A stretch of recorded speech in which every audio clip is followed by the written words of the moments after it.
அபார கருணா சிந்தும் ஞானதம் சாந்தரூபிணம் ஸ்ரீ சந்திரசேகரகுரும் பிரணமாமி முதான்பகம். காஞ்சி மகாபெரிவா சரித்திரத்தில் பெரிவாளோட அன்பை, அவளோட அனுகிரகத்தை இனிமேல் அடையாத ஜீவராசிகள் இல்லை, அடையாத மனுஷ ஜென்மா இல்லை அப்படின்னு சொல்கிற அளவுக்கு பல பேர் பல விதத்தில் பல தினசா அடைஞ்சுன்னு இருக்கா. அப்படி பெரிவா இருக்கிறது அந்த அன்பு எப்படிலாம் வெளிப்பட்டுது அப்படின்னு பார்த்தோம்னா ஆச்சரியமாக இருக்கும். அப்படி அன்பு மகிமா இருக்கிற பெரிவா கேம்பில் இருக்கா. அந்த கேம்பில் தண்ணி கஷ்டம், ரொம்ப தண்ணி கஷ்டம். கிட்டத்தட்ட ஒரு 2 கிலோமீட்டர் போல் நடந்து போய் தண்ணி, ஒரு குடம் தண்ணி எடுத்தணும்னா அப்படி 2 கிலோமீட்டர் போய் எடுத்துன்னு வரணும். அப்படின்னா கூட கைங்கரியம் பண்ணுவாளுக்கு எவ்வளவு சிரமமாக இருக்கும் அப்படிங்கிறத நாம் உணரலாம். இவா 2 கிலோமீட்டர் போய் பெரியவாளுக்கு மடியா தண்ணியெல்லாம் கொண்டு வச்சிருக்கா. பெரியவாளுக்கு ஸ்நானத்துக்கு கொடுத்து அனுஷ்டானத்துக்கு எல்லாம் வச்சிருக்கா. அப்படி முன்னால் ஒரு கடத்தில் அனுஷ்டானத்துக்கு தண்ணி வச்சிருக்கு. பெரியவா அனுஷ்டானம் பண்ணிட்டு இருக்கா. பண்ணின்னு இருக்கிறதே பார்த்தா ரோட்டில் ஒரு வயசான பிச்சைக்கார தம்பதிகள் போகிறா. பெரியவா முன்னால் ஒரு திண்ணையில் உட்காந்து பண்ணிட்டு இருக்கா. இந்த வீட்டில் போய் எய்த்த ரோல போய் இந்த தம்பதிகள் என்னமோ கேட்குறா. வா இல்லை இல்லைன்னு சொல்கிறா. என்னென்னா தண்ணி கேட்குறா, இல்லை இல்லைங்கிறா. ஏன்னா அந்த ஊரே தண்ணி கஷ்டப்படுத்தினால 2 கிலோமீட்டர் போய் எடுத்துன்னு வரதுனால அடுத்த வாளுக்கு தண்ணி கொடுக்கறது கூட நமக்கு ரொம்ப யோஜனைப்படுறாப்புல ஒரு ஸ்திதி. இதை பார்த்துட்டே இருந்த பெரியவா கூட கைங்கரிமிட்டு அவனை கூட்டுன்னு வான்னு அந்த பிச்சைக்காரரை கூட்டுன்னு வரச்சனா. கூட்டுன்னு வந்தோடனே என்ன கேட்குற அப்படின்னா, இல்லை ஒரே தாகமாக இருக்குது, தண்ணி கேட்டால் இல்லை ஒரு வீட்லேயும் தரமாட்டேங்கிறாங்க, அவ்வளவு தண்ணி கஷ்டம், அடுத்த வாளுக்கு ஒரு டம்ளர் தண்ணி கொடுக்கறதுக்கு கூட முடியாது. உடனே பெரியவா என்ன பண்ணா, தான் கடத்தில் அனுஷ்டானத்துக்கு வச்சுருக்கிற தண்ணி அதை எடுத்து அவன் கையில் ஊற்ற சொன்னான். ஊற்றி குடி அப்படின்னா 2 பேரும் குடித்தா. உடனே இன்னும் கொஞ்சம் உள்ளேருந்து கொண்டு கொடுத்தா அவ குடிச்சிட்டு அப்படியே போன உயிர் திரும்பி எந்தாப்புல இருக்குது. பெரியவாள்கிட்ட ரொம்ப சந்தோஷமாக சுவாமியோட கருணைக்கு அளவில்லாத இருக்கு, ஒத்தரும் தரமாட்டேங்கிறா. பெரியவா கொடுத்தான்ட்டு வந்தன்னு போகிறா. கூட இருந்த வாழ்க்கெல்லாம் சிரமமாக இருந்தது. இப்படி நாமளே நம்ம ஒரு தேவைக்கு ஒரு குடத்துக்கு எங்கேயோ 2 கிலோமீட்டர் நடந்து போகிட்டுருக்குன்னா அதையும் எடுத்து பெரியவா அடுத்த வாளுக்கு கொடுக்குறாள் அப்படின்ட்டு. அப்போ பெரியவா சொல்கிறா, பாரு உலகம் வேடிக்கையாக இருக்குது, என்ன மாதிரி தான் அவனும் அப்படின்னா. என்ன மாதிரி தான் அவன்னா வேற ஒன்றும் இல்லை. எதுக்கு சொல்கிறான்னா பிரியாசமாக சொல்லியிருக்கா. அவனும் பிச்சைக்காரன், நானும் பிச்சைக்காரன். ஏன்னா பிக்ஷுன்னு தானே சன்னியாசிகளை சொல்கிறதா இருக்குது. இவா பிச்சை வாங்கி சாப்பிட்றதுனாலே பிக்ஷுன்னு பேர். பிக்ஷுன்னாலே பிச்சைக்காரன்னு தான் அர்த்தம். அது சமஸ்கிருதத்தில் பிக்ஷுன்னா, தமிழில் பிச்சைக்காரன்னு அர்த்தம். அந்த பிச்சைக்காரன் தண்ணி கேட்டால் ஒருத்தரும் கொடுக்க மாட்டேங்கிறா. அதே இந்த பிச்சைக்காரன் கேட்டேன்னா எல்லாரும் குடங்குடமாக தண்ணி கொண்டு வந்து கொடுக்குறேங்கிறா. இதுதான் உலகத்தில் வேடிக்கையாக இருக்குது அப்படின்னு சொல்லிட்டு என்ன மாதிரி தான் அவனும் வந்துட்டு தான் அனுஷ்டானத்துக்கு வச்சிருந்த தண்ணியை அவருக்கு கொடுக்குறா. அப்படின்னா தன்னை மாதிரி தான் அவனும் அப்படின்னு பாவிக்கிற. அப்படின்னா தன்னை போல் பிறரை நின்று தன்னை போல் பிறரை நின்று அப்படின்னு நம்ம எல்லாம் பிரமாதமாக சொல்லிடலாம், பிரசங்கம் பண்ணிடலாம். ஆனால் அது அனுபவத்துக்கு வரணுமே. நம்மளை போலேயே அடுத்த வாழையை நினைக்கிறதுக்கு எப்போ வரும்னர் இது மாதிரி ஒரு இக்கட்டு சங்கடம் வரத்தே அதில் எப்படி நாம் நடந்துக்கிறோம் அப்படிங்கிறத வச்சுன்னு தான் நாம் உள்ளுக்குள்ளே என்ன இருக்குது நம்மளோட பாவம் அப்படிங்கிறது தெரியும். இந்த நிகழ்ச்சிகள்லாம் பார்த்தா பெரியவாளுக்கு உள்ளேயும் அதே அன்பு தான் எப்பொழுதும் இருந்திருக்கு அப்படின்னு நமக்கு தெரியுது. அப்படி அன்பு மயமாக இருக்கிற பெரியவா தான் எப்படி இருந்தா அப்படின்னா கடுமையான உபவாசம் விரதங்கள். அவளோட டெய்லி ரொட்டீன்லாம் பார்த்தா ஆச்சரியமாக இருக்கும். விடிகார்த்தால 3 மணிக்கெல்லாம் ஏந்துடுவா. ஏந்துண்டா அவள் போய் பல்ல தேய்ச்சாக்க சாஸ்திரத்தில் எத்தனை தரம் தேய்க்கணும், எத்தனை தரம் கொப்பளிக்கணும், எப்படி இல்லாமல் பண்ணணும், எந்த பக்கம் துப்பணும், எந்த பக்கம் இப்படி இல்லாமல் சொல்லியிருக்கோம். அப்படி இல்லாமல் தான் பண்ணுவாள். பெரியவா பண்ணுற காரியங்களை வச்சுட்டு சாஸ்திரத்தில் புஸ்தகம் நாம் எழுதலாம். அப்படி இல்லாமல் பண்ணி வா சரீர சுத்தி எல்லாம் பண்ணிட்டு வந்து 1 மணி நேர ஜபம் அப்படின்னு, அதாவது சன்னியாசிகள் பிரணவ ஜபம் நிறையா பண்ணணும் அப்படின்னு சொல்லியிருக்கு. அந்த பிரணவத்தை அதுவும் உஷத்காலத்தில் காலங்கார்த்தால உட்காந்து அப்படியே ஒரே அமைதியாக இருக்கிறதே நாம் பண்ணினோம். மனசு ரொம்ப லைக்கும். இந்த ஜபத்துக்கெல்லாம் உகந்த இடமா நேரமாக அதை சொல்லியிருக்கிறதுனால பெரியவாள் என்ன பண்ணா 1 மணி நேர ஜபம் அப்படின்னு பண்ணா. 1 மணி நேரத்துக்கு கரெக்டாக ஜபம் பண்ணுவாள்.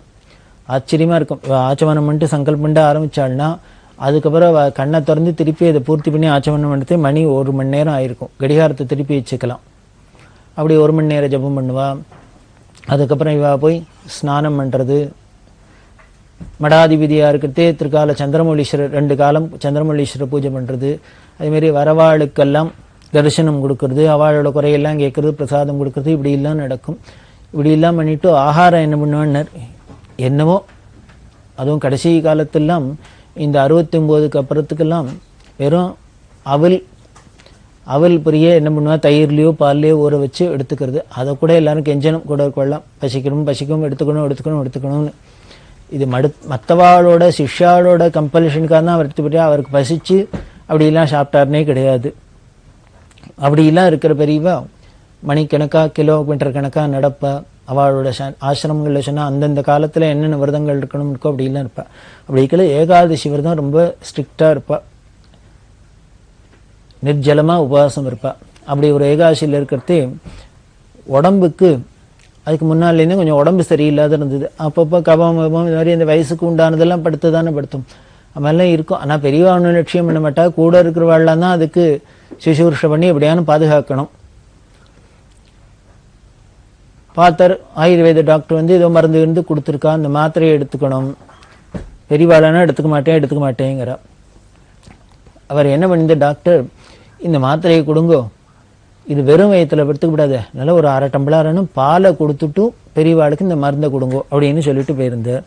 கூட இருக்கிறவாள்லாம் இந்த பாலை எடுத்துக்கணும் மருந்து எடுத்துக்கணும் அப்படின்னா பெரியவா ஒன்றும் சொல்லவே இல்லை. ரொம்ப நேரம் அவளும் ட்ரை பண்ணி கெஞ்சி பார்த்தா.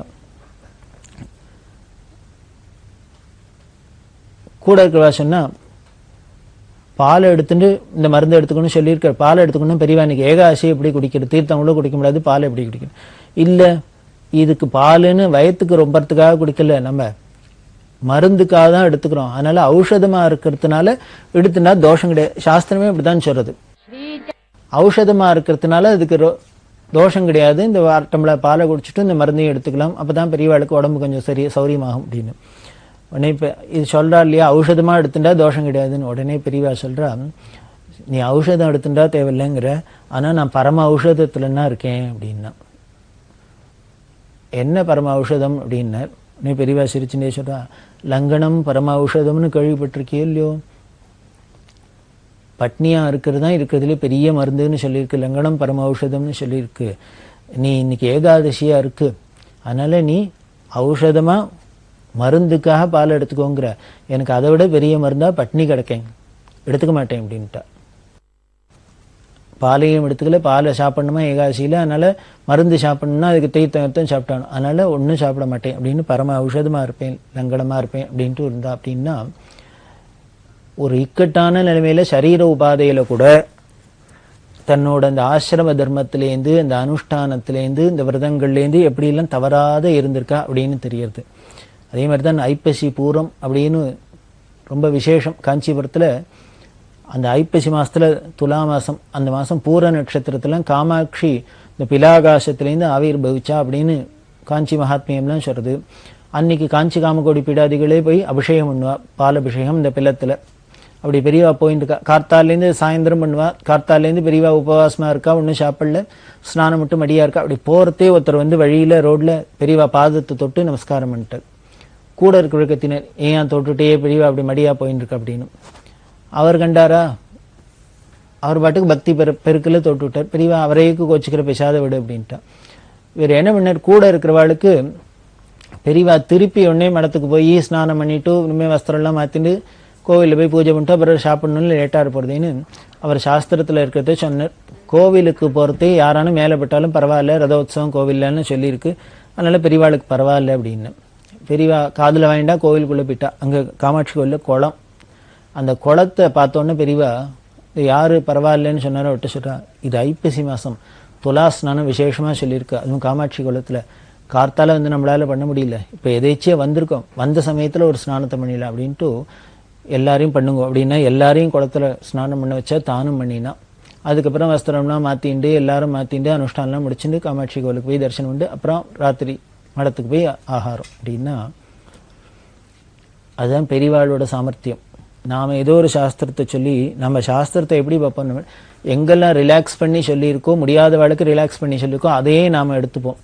பெரியவா தான் சொல்லுவா, சந்தியாவந்தனம் பண்ணணும் அப்படின்னா என்ன 1008 பண்ணினா ரொம்ப விசேஷம், 108 காயத்ரி பண்ணினா ரொம்ப விசேஷம், இது ரொம்ப முடியலைன்னா ஆபத்காலத்துல ஏதானும் 10 பண்ணணும்னு சாஸ்திரம் சொல்லியிருக்கா. ஆனா நம்ம எப்பொழுதுமே 10 வச்சுடுவோம், ஏன்னா மினிமம் சொல்லியிருக்கேன்னு. அப்படி ஆபத்காலத்துல உள்ளதை பிடிச்சணும்னா நமக்கு எப்பொழுதும் ஆபத்துன்னு அர்த்தம். அப்படி இருக்கக்கூடாது. எது உயர்ந்ததா சொல்லியிருக்கோ அதை பிடிச்சிக்கணும், அதுலேருந்து கொஞ்சம் கொஞ்சமாக தான் நாம கீழே ரிலாக்ஸ் பண்ணிக்கணும். அதை போல தான் இங்கே ஏதோ கோவிலுக்கு போகிறது எதேச்சியாக மேலே பட்டுருத்துனா பரவாயில்ல அப்படின்னா இதை நாம் ஒரு பெரிய நியதியாக எடுத்துடுறோம். அதுக்காக தான் பெரியவா என்ன பண்ணினா இப்படி எல்லாரையும் துலாஸ்நானம்னா விசேஷம் அப்படின்ட்டு, அதாவது அவர் அதுக்காக நான் இப்போ அவள் காலில் மேலே பட்டதுனால தான் ஸ்நானம் பண்ணுறேங்கிறாப்புல காமிச்சிக்கல, இது துலாஸ்நானம் பண்ணின விசேஷமாக இருக்கட்டுமே அப்படிங்கிறாப்புல குளத்தில் போய் குளிக்கிற அப்படின்னா இது பெரியவாளோட இந்த ஆச்சார அனுஷ்டானம் நிஷ்டைக்கு தெரியுது. எதுவாக இருந்தாலும் டிசைட் பண்ணிட்டா டிசைட் பண்ணிடு, சாஸ்திரம் சொல்றது தான், நம்ம ஒன்றும் டெசிஷனுக்கே இங்கே வேலை கிடையாது. அப்படி இருக்கிற பெரியவா அவள் சந்நிதியில் யாருக்கு வந்தாலும் அனுகிரகம் தான். ஒரு தம்பதிகள் வந்திருக்கா, அந்த அம்மாவோட கணவருக்கு பெரிய ஹார்ட்டில் ஒரு பெரிய ப்ராப்ளம் வந்துடுத்து, கோளாறு வந்துடுத்து. கோளாறுலாம் வந்து ஆச்சு போச்சுன்னு போயிட்டார் அவர். அப்படி இருந்தவாளுக்கு அப்புறம் ஆஸ்பத்திரிலாம் சேர்த்து வைத்தியம்லாம் என்ன பண்ணியிருக்கா, அவள் வேண்டின்னு இருக்கா திருப்பதியில் பெருமாளுக்கு. தன்னோட கணவன் பொழைச்சி இந்த கண்டத்துலேருந்து தான் திரும்பி வந்தார்னா தன்னோட திருமங்கல்யத்தை காணிக்கையா உண்டியில் போடுறேன் அப்படின்னு நினைச்சுட்டு இருக்கா. அவர் பொழைக்கவும் பொழைச்சிட்ட கணவர். அதனால இவ தம்பதிகளாக நேர திருப்பதிக்கு போய் அந்த அம்மா தன்னோட பிரார்த்தனைப்படியே இந்த திருமங்கல்யத்தை உண்டியில் சேர்த்துட்டு வந்துட்டா. வர வழியில் அப்படியே பெரியவாளையும் தரிசனம் பண்ணிட்டு வரலாம் அப்படின்னு காஞ்சிபுரம் வந்தா. வந்து பெரியவா தரிசனம் பண்ணிட்டு இருக்கா.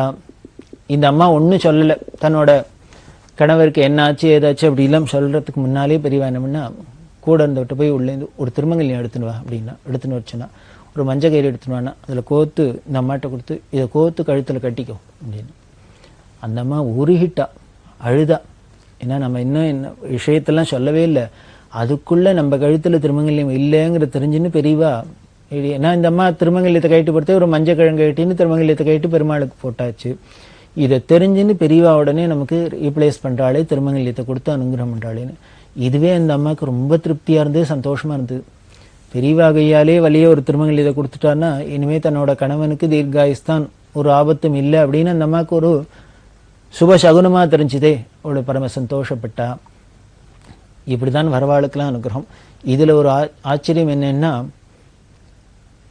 பெரியவாளுக்கும் பெருமாளுக்கும் ஒரு வித்தியாசம் என்ன சொல்லலாம் அப்படின்னா, இந்த அம்மா என்ன பண்ணா, தன்னோட கணவன் பொழைச்சாக்க நல்லபடியா ஆச்சுன்னா தன்னோட திருமங்கல்யத்தை உனக்கு கொடுக்குறேன் காணிக்கையா கொடுக்குறேன்னா அதே மாதிரிதான் காணிக்கையா கொடுத்தா. பெருமாளும் அனுகிரகம் பண்ணினர். என்ன பண்ணார், திருமங்கல்யத்தை காணிக்கையா வாங்கிட்டு அனுகிரகம் பண்ணார். ஆனா பெரியவா என்ன பண்ணார், திருப்பி திருமங்கல்யத்தை கொடுத்து அனுகிரகம் பண்றார். பெரியவா சந்நிதியில எல்லாமே நாம வாங்கிட்டு தான் பழக்கமே வழிய அவர் கொடுத்துதான் பழக்கம்.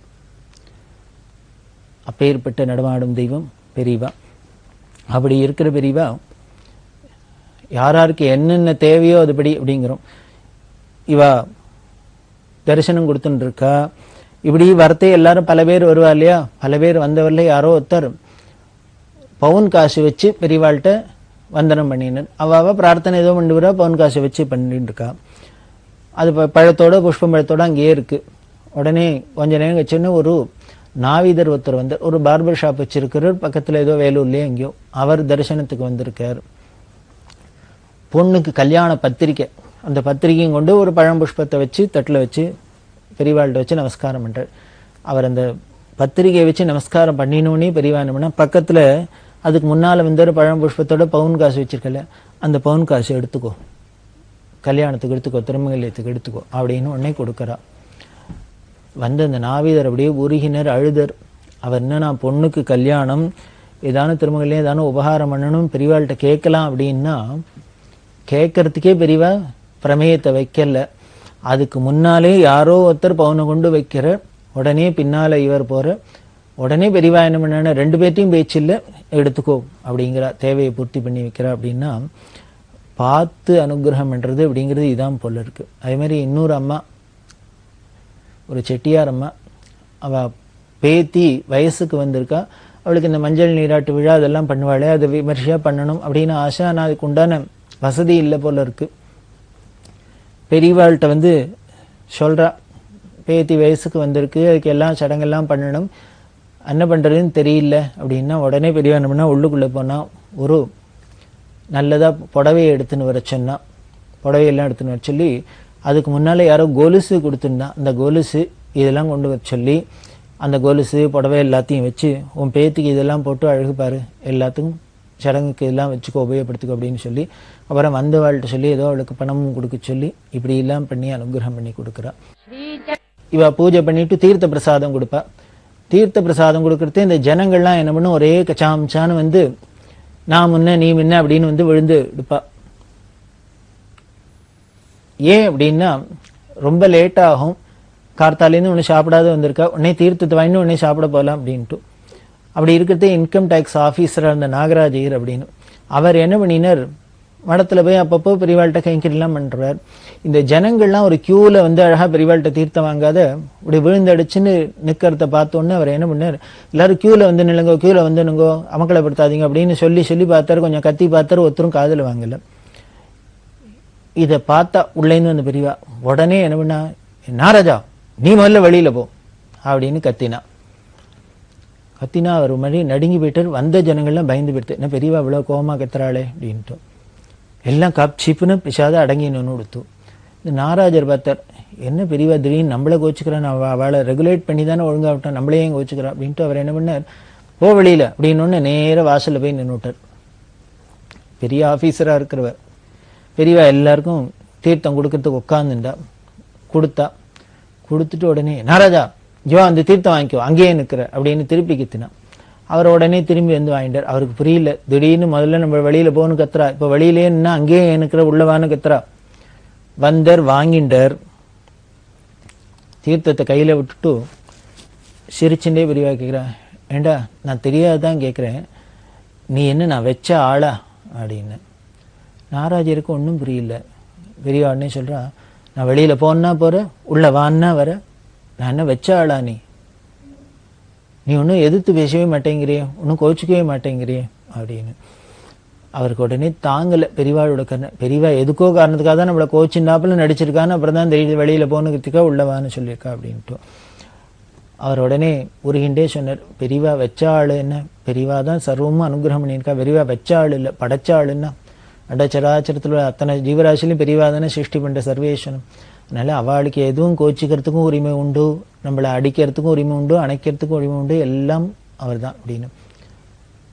ஒரு குரு மேல ஒரு பாட்டு கூட இருக்கும், ஒரு ஸ்லோகமே இருக்கு, அழுந்தோறும் அணைக்கும் என்னை அன்னை குருநாதன், விழுந்தோறும் எடுக்கும் அப்பன், தொழுந்தோறும் காக்கும் தெய்வம் குருநாதன், எடுப்போர்க்கெல்லாம் குழந்தை அப்படி. ரொம்ப அழகான வார்த்தை இது. நம்ம தாயார்கிட்ட போய் அழறாப்புல பெரியவாள்கிட்ட போய் அழறாம். அவள் நம்மள கண்டிப்பா இருக்கிறதே அப்பா மாதிரி ஸ்ட்ரிக்டா கண்டிப்பா இருப்பா. நம்ம நித்தியம் உபாசிக்கணும் அப்படின்னா பூஜை பண்ணணும்னா தெய்வமா இருக்கா குருநாதன். நாம் அவளை எடுத்துட்டு நம்மளோட குழந்தை மாதிரி நாம சீராட்டி பாலாட்டி அவள்கிட்ட பிரியத்தை காமிக்கலாம். யசோதையெல்லாம் அப்படித்தானே பகவானை அனுபவிச்சா, குழந்தையா தானே அனுபவிச்சா. அது மாதிரியும் பெரியவாள்கிட்ட அனுபவிச்சா. அதனால தானே பல பேர் பெரியவாளுக்கு தாலாட்டு பாடுறது இதெல்லாம் எதுக்கு பண்றா அப்படின்னு, அவளை குழந்தையா பாவிக்கிறதுனால தானே. இப்படி எந்த பாவத்துல வேணாலும் அவளை உபாசிக்கலாம், அவளை கொண்டாடலாம். அதை போலதான் இங்க எதுக்கு சொல்றேன், நாகராஜையர் சொன்ன பெரியவா வச்ச ஆள் இல்லை சிருஷ்டி பண்ணின ஆள் அப்படின்னு. அதனால வெளியில போனா வாங்கிற போற, உள்ளவான்னா வரங்கிற, நீ இன்னும் பெரிய ஆஃபீஸரா இருக்க அப்படி சொல்றேன், உனக்கு அது மாதிரி உனக்கு தோணவே இல்லை, வித்தியாசமா தோணலையே அப்படின்னு. எதுக்காக இப்படி இவரை விரட்டினார், இந்த நாகராஜர் அவன் நல்லதுதான் சொல்லி எல்லாரையும் ஒரு ஆர்டர்ல வாங்குன்னு சொல்ற, ஒருத்தரும் கேட்க மாட்டேங்கிறா. கூட்டம் கட்டுக்கடங்காத போயிடுத்தினாலே யாரு எது சொன்னாலும் தெரியாது, அவ காதலியே அதை வாங்க மாட்டா. அதை எப்படி கண்ட்ரோல் பண்றதுன்னு அந்த இடத்துல பெரியவா அப்படி கோவம் மாதிரி வந்து இப்படி நின்று இது மாதிரி ஏதானு ஒண்ணு பண்ணினாக்க உடனே எல்லா ஜனங்களும் பயந்துன்னு அப்படியே கப் சிப்னு அடங்கிடும். அதுக்காக தான் அந்த டெக்னிக் அப்படின்னா எதை எப்படி சமாளிக்கணும், எப்படி நிர்வாகம் பண்ணணும் அப்படிங்கிறதும் பெரியவாள்கிட்ட தானே கற்றுக்க முடியும். அப்படி எல்லாம் பண்ணி காமிப்பா. இவாள்கிட்ட எதிர்க்க ஒருத்தர் கோதானம் பண்ணணும் அப்படின்னு வந்திருந்தார். அந்த கோதானத்துக்கு மாடு கண்ணு கொண்டு நிறுத்திருக்கு. ஒரு பெரிய கோடீஸ்வரர், அவர் வந்து கோதானத்துக்கு காத்துட்டு இருக்கார். பெரியவா வந்தோன்னு பண்ண முடியும். வந்து பார்த்த பெரியவா, வேண்டாம் இந்த மாடு வேண்டாம் அப்படின்னா. என்ன ஏதுன்னு புரியல, எனக்கிட்ட நல்ல விலை கொடுத்து வாங்கியிருக்கு, ஏன் வடிவா வேண்டாங்கிறவனே கண்ணு மாறி இருக்கு அப்படின்னுட்டா. மாடுங்கன்னு மாறி இருக்குன்னுட்டா. வாங்கினவருக்கு ஒரே ஆச்சரியமா இருந்து ஷாக்கா போயிடுது. போய் விசாரி அப்படின்ட்டா. உடனே எங்கே வாங்கினாரோ அந்த பணக்காரர் போய் இந்த மாடு எவன்கிட்ட வாங்கினாரோ அவர்கிட்ட போய் விசாரிச்சார்.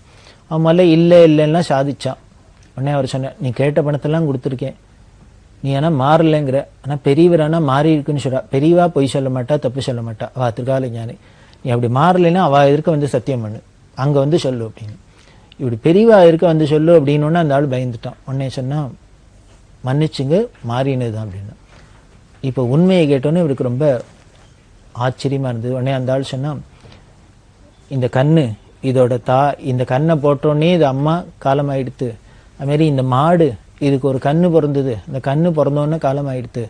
இந்த கண்ணுக்குட்டிக்கு தாயார் இல்லாத மாடு இல்லாத இருந்தது, மாட்டுக்கு கண்ணு இல்லாத இருந்தது.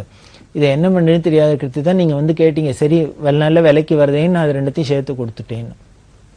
இவர் பயந்து ரொம்ப வருத்தப்பட்டு அவன்கிட்ட சொன்னேன், இது மாதிரி ஒன்று பண்ணிட்டே, நான் ஒரு கோதானம் பண்ணணும், அதுவும் பெரியவாச நிதியில் பண்ணும், பெரிய புண்ணியம் அப்படின்னு நினச்சிருந்தா அதில் இப்படி ஒரு தோஷம் வராப்புல பண்ணிட்டே அப்படின்னு சொல்ல அந்த ஆள் வருத்தப்பட்ட. அப்புறம் வேறு மாடு கண்ணு கொடுக்க பெரியவாள்கிட்ட வந்து வாச நிதியில் இந்த கோதானம் பண்ணப்பட்டது. இதை எதை காமிக்கிறது அப்படின்னா திருக்கால ஞானிங்கிறது காமிக்கிறது. இப்படி மாடுங்கன்னு இப்படி பார்த்தோன்னே இதோட மாடு இல்லை, மாடுங்கன்னு வேற இருக்கு, மாறி இருக்கு அப்படின்னு சொல்கிறான்னா எப்படி சொல்ல முடியும்? பெரியவா உடனே சொல்கிறா, எப்படி கண்டுபிடிச்சேன்னு உங்களுக்கு ஆச்சரியமாக இருக்க, வேற ஒன்றும் இல்லை. அந்த மாடுங்கன்னு கட்டி வச்சுக்கிறதே பார்த்தா பொதுவாக மாடுங்கன்னு என்ன பண்ணார், இந்த மாடு கண்ணுக்குட்டி நக்கிண்டே இருக்கும் அந்த பிரியத்தில். இதை பார்த்தா கண்ணு ஒரு பக்கம் திரும்பின்னு இருக்கு, மாடு ஒரு பக்கம் திரும்பி நிற்கிறது. தன்னோட கண்ணாக இருந்தால் எந்த மாடும் அப்படி நிற்காது. அது நிற்கிறத பார்த்தோன்னே இவ கண்டுபிடிச்சிட்டா இது வேற அது வேற மாறி இருக்கு அப்படின்னு. அந்த பணக்காரர் ரொம்ப பெரியவாள்கிட்ட பிரார்த்தனை பண்ணிட்டு அழுதர். நான் ஏதோ கோதானம் பண்ணினா ரொம்ப விசேஷம்னு சொல்லியிருக்கு, அதுவும் பெரியவாச நிதியில் பண்ணால் ரொம்ப விசேஷம்னு ஆசையாக பண்ணுறதுக்கு வந்தேன். இது மாதிரி யாரோ ஏதோ ஒரு தப்பு பண்ண போக, அந்த மாடை வித்தவன் தப்பு பண்ண போக இப்படி பெரிய பழிபாவம் வராது இருந்தது. அப்படி வரதுலேருந்து பெரியவா காப்பாற்றினா. அதுதான் பெரியவாச நிதிக்கு போனான். நமக்கு என்ன ஒரு தோஷம் வரதா இருந்தாலும் பாப்பமாக இருந்தாலும் அந்த சந்நிதிக்கு போயிட்டாக்க அதுலேருந்து நம்மளை ப்ரொடெக்ட் பண்ணி காப்பாற்றுறதுக்கு தான் நம்ம இந்த பூமியில் ஒரு சரீரத்தை தூக்கிண்டே அந்த பரம்பொருள் வந்திருக்கு அப்படின்னு தெரியுது. இப்படி பல பேருக்கு பல தினசாவதாரம். இவன் காஷ்ட மௌனத்தில் இருக்கா. வந்திருக்கிறதே ஒருத்தர் தேவாரெல்லாம் எடுக்கிறவர், அவர் தரிசனம், 2 கண்ணும் தெரியாதவர். அவர் வந்தோடனே சங்கரா வா அப்படின்னு பேசினா. எல்லாருக்கும் ஆச்சுன்னு பேசிட்டாளேன்னு. பெரியவா சொல்கிறா, அவனுக்கு என் குரலை கேட்டால் தான் முடியும், ஏன்னா கண்ணு இருந்தால் பார்த்து தெரிஞ்சுக்கலாம் நான் மௌனமாக இருந்தாலும். அதனால் இப்போ கண்ணு தெரியாதவனுக்கு என் குரலை காமிச்சாதான் அவன் தரிசனம் பண்ண சந்தோஷம் வரும், அதனால தான் பண்ணினேன் அப்படிங்கிறான். இப்படி அன்புமயமாக எல்லாருக்கும் அனுகிரகம் பண்ணுற பெரியவா, அந்த பெரியவாளோட பிரபாவத்தை இன்னும் நாம் மகிமையை தொடர்ந்து பார்க்க போகிறோம்.